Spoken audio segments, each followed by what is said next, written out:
बहुत ध्यान देना महाराज। सावन के महीने में जो अधिक मास पड़ता है उसमें 7 जगह अर्थात 7 तिथियां ऐसी हैं जिस दिन 5 दीप का वर्णन किया गया है हमारे शास्त्रों में। अब बहुत सावधानी से सुनिएगा। पहली है पंचमी तिथि, अष्टमी, एकादशी, प्रदोष, शिवरात्रि, अमावस्या, पूर्णिमा।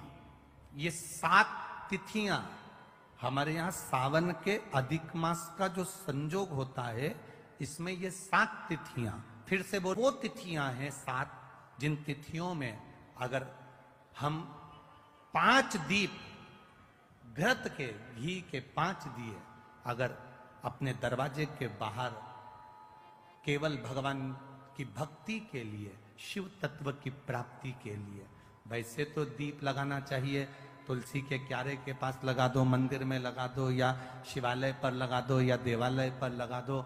और इस कीचड़ पानी में अगर कहीं ना जा पाओ, अगर पानी वानी बरस रहा है, जगह जगह बहुत पानी है, भले इधर क्षेत्र में इतना ना दिख रहा हो पर अन्य क्षेत्रों में बहुत पानी है, तो कोई ना जा पाए तो भगवान का स्मरण कर कर उन दीप को भगवान के सामने प्रज्वलित कर कर 5 दिए इन तिथियों में, पंचमी, अष्टमी, एकादशी, प्रदोष, शिवरात्रि, अमावस्या और पूर्णिमा, जो सावन के महीने में अधिक मास पड़ता है, उसमें ये 7 तिथियों पर जो 5 दीप भगवान के सामने प्रज्वलित कर कर अपने दरवाजे के पास में बाहर की ओर रख देता है, उसके घर में कभी रोग, बीमारी और लक्ष्मी की कोई कमती नहीं होती, उसका जीवन सार्थक हो जाता। पर सावन के महीने में अधिक मास के संजोग पर होता। आपको कहा था पंचमी, अष्टमी, एकादशी, प्रदोष,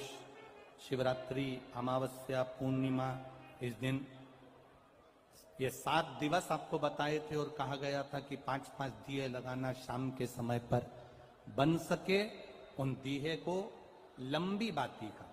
कौन सी बाती का? जम के बोलो जरा। लंबी बाती का। आपको पहले भी कथा में कहा, लंबी बाती का जो दिया होता है, लंबी बाती का जो दीप होता है, वो दीप हमारे जीवन में वंश की भी वृद्धि करता है। इसलिए हमारे यहाँ पितरों का दिया, देवी जी का दिया, नवरात्रि का दीप, ये सब लंबी बाती के लगते हैं।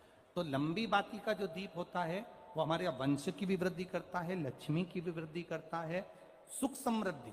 और अगर मान लो भूल से हमारा कहीं पैसा अटक गया और वो व्यापारी नहीं दे रहा, तो लंबी बाती का जो दिया होता है वो पैसा भी हमारा वापस लौटा कर लाता है। इसलिए लंबी बाती के दीप का स्मरण करा।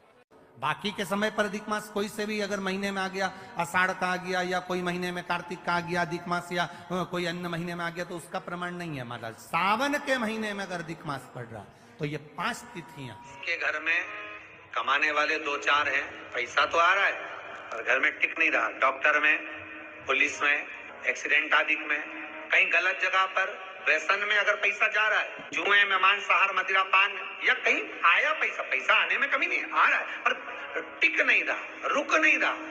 कोई मांगने आ गया, दे दिया, फिर वहां से अपने पास नहीं आ रहा, अपन कह रहे हैं भैया हमारा पैसा लौटा दो, नहीं आ रहा। तो महाराज शिव महापुराण की कथा कहती है, एकादशी के दिन गंगा के जल में मात्र 7 बेलपत्री डालकर जो नंदीश्वर भगवान अर्थात जो शंकर जी के शिवलिंग के सामने नंदी होता है, उस नंदी के चरण पर गंगा का जल चढ़ाकर बेलपत्री शिव पर समर्पित कर देता है, उसके घर में रुपया रुकना चालू हो जाता है। फिर वो गलत जगह पर नहीं जाता, गलत स्थान पर वो धन जाएगा ही नहीं। बेटा अगर व्यसन में पड़ा हुआ है, मदिरा पान में पड़ा हुआ है, मांसाहार में, जुए आदि में जा रहा है, तुम्हें लग रहा है कि मेरा बेटा गलत मार्ग पर जा रहा है, ये मित्र दोस्ती गलत हो रही है, वो सही जगह पर जाए।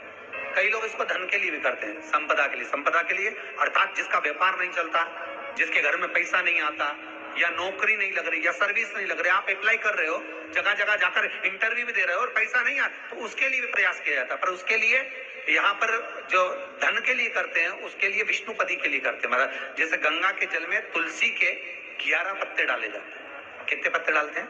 11 तुलसी के पत्ते डालते हैं, और उसको किसी भी नारायण के मंदिर में राम कृष्ण शिव शंकर नहीं, राम कृष्ण भगवान विष्णु दत्त आदि जितने नारायण के मंदिर हैं, उस मंदिर में किसी भी पात्र में, एक छोटे से पात्र में उसको भरकर रखी आते हैं महाराज, उससे भी जॉब सर्विस नौकरी में सफलता प्राप्त हो जाती है। परंतु वो भी एकादशी को ही होता है। कुछ देर तक पात्र को रखा जाता है, फिर वही पात्र का जल किसी भी वृक्ष के नीचे डाल दिया जाता है, उससे भी नौकरी के लिए फायदा मिलता है। शमी की पत्ती, शमी वृक्ष का जो महत्व पहले कहा है, शमी वृक्ष की पत्तियां अदालत में या कानूनी कोई प्रोसेस के अंतर्गत कानूनी कोई कार्रवाई हो गई है या कोई अटका है काम, तो शमी की पत्तियों को एकादशी के दिन 5 जगह पर चढ़ाया जाता है उस कार्य को निपटाने।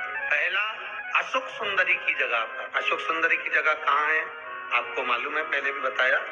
जैसे ये शिवलिंग है, ये जलाधारी गोल, उसके सामने ये चरण, बीच में जो एक मोटी सी लाइन होती है वो अशोक सुंदरी की जगह है। तो अशोक सुंदरी की जगह पर शमी पत्र को चढ़ाया जाता है। अब शमी पत्र अशोक सुंदरी की जगह पर एक स्थान, दूसरा शिवलिंग के ऊपर, तीसरा जहां शिवलिंग रखा है, जहां शंकर का शिवलिंग रखा है उस कटी भाग पर शमी पत्र को चढ़ाया जाता है। चौथा, नंदी का जो चरण उभरा उठा हुआ दिखे वहां शमी पत्र चढ़ाया जाता है।